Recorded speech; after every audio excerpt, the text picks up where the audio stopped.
আমার ইউটিউবে কিভাবে আসা সেটা নিয়ে একটা কথা তোমাদের কাছে আজকে আমি শেয়ার করি। ইউটিউব বলে কোনো অ্যাপস আছে সেটা আমার জানাই ছিল না।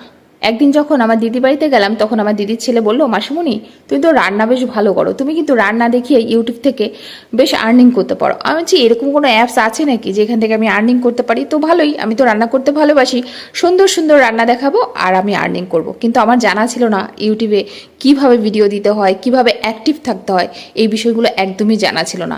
যার জন্য আমার ফার্স্ট চ্যানেলটাতে আমি সেরকমভাবে কোনো সফলতা পাইনি।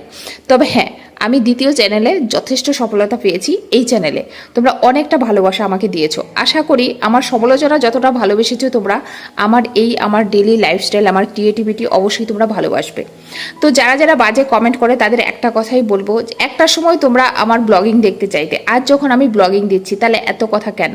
আমার এই ক্রিয়েটিভিটিটা ভালোবেসে দেখো না। তো আজকের মতো টাটা, দেখা হচ্ছে নেক্সট ভিডিও।